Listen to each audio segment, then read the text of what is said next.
Bismillahirrahmanirrahim. Assalamualaikum warahmatullahi wabarakatuh. Kita akan meneruskan lagi pembelajaran kita berkaitan kefahaman surah Al-Ikhlas. Pada kali ini kita akan cuba baca dan amalkan tuntutan surah Al-Ikhlas. Kita akan cuba baca dan amalkan tuntutan surah Al-Ikhlas. Boleh rujuk buku teks muka surat 28. 28.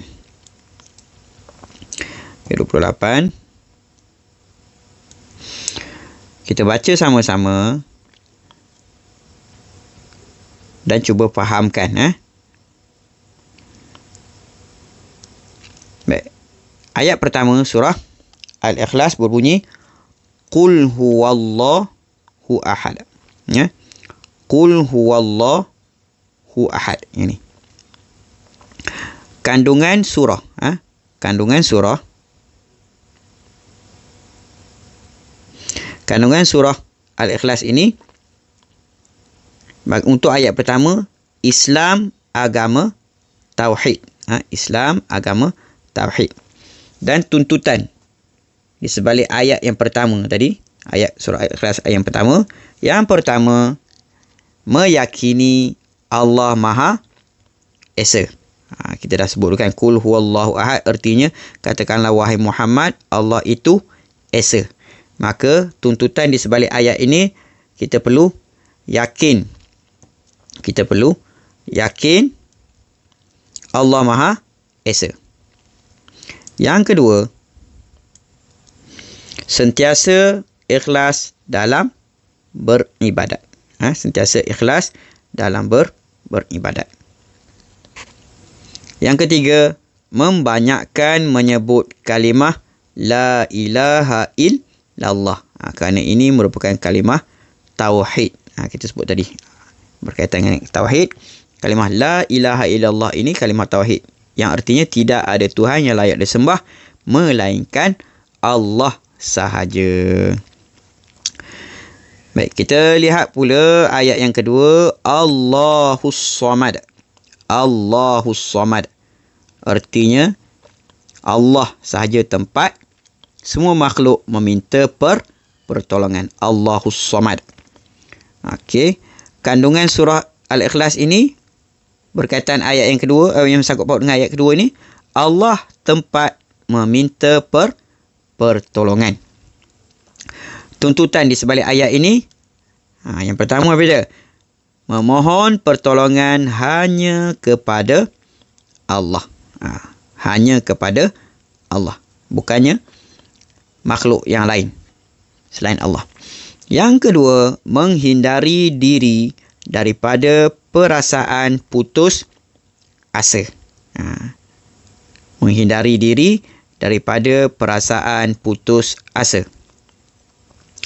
Yang ketiga, bersangka baik dengan setiap ketentuan Allah.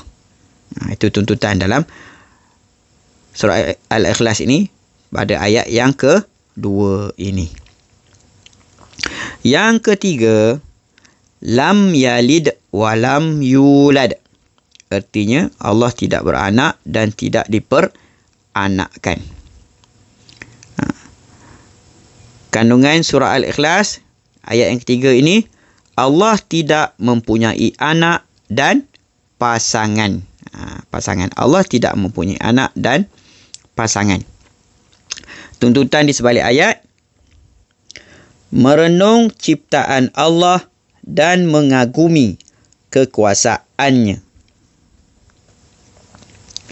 Merenung ciptaan Allah dan mengagumi kekuasaannya. Yang kedua, yakin Allah Maha berkuasa dan tidak perlu kepada pasangan dan keturunan.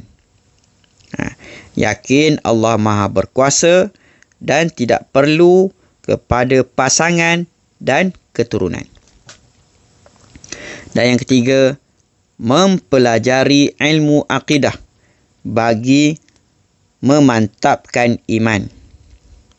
mempelajari ilmu akidah bagi memantapkan iman. Dan yang terakhir, walam yakun lahu kufuwan ahad.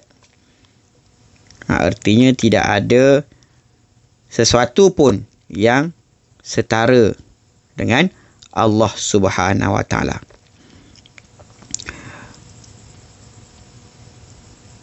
Kandungan surah Al-Ikhlas bagi ayat yang keempat ini ataupun ayat terakhir, Allah tidak serupa sama sekali dengan makhluk. Allah tidak serupa sama sekali dengan makhluk. Tuntutan di sebalik ayat ini meyakini Allah memiliki sifat-sifat kesempurnaan daripada segala kekurangan.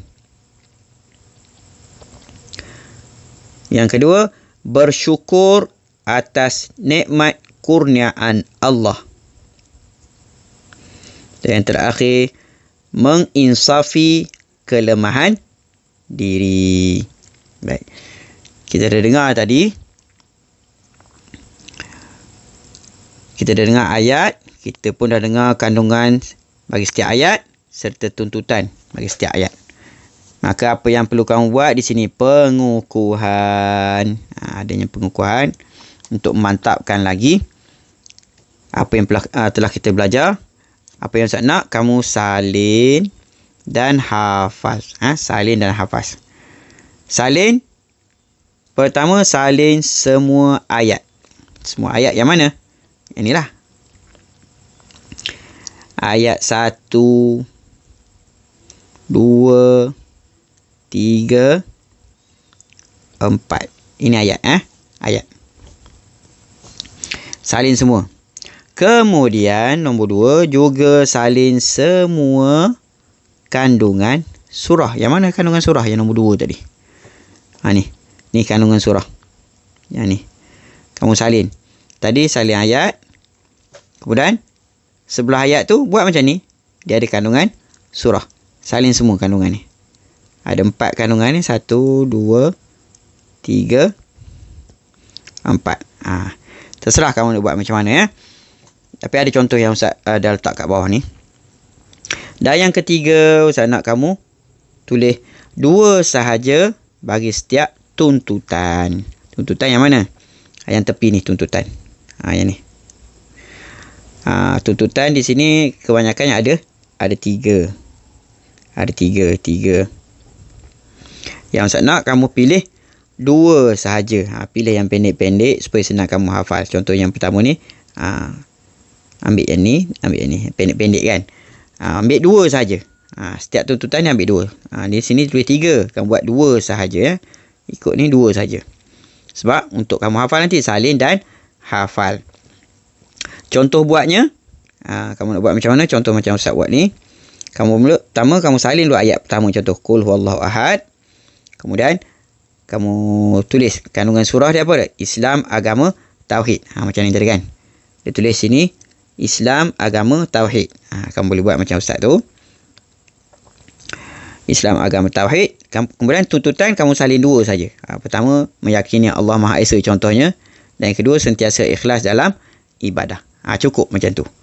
Kemudian kamu hafal. Hafal surah, hafal kandungan ni. Dan hafal tuntutannya 2. Kemudian kamu buat pula ayat yang kedua. Allahus Samad. Maka kandungan surah dia apa? Kamu tengok kat atas tu. Tuntutan dia 2. Apa dia? Kamu pilihlah yang mana yang pendek-pendek untuk mudah kamu hafal. Kemudian buat ayat ketiga. Apa dia? Kemudian ayat keempat. Apa dia? Dan hafal. Itu saja untuk pembelajaran kita pada kali ini. Semoga kamu gigih belajar. Dan mudah-mudahan kamu memahami apa yang kita pelajari. Itu saja. Wallahualam. Assalamualaikum warahmatullahi wabarakatuh.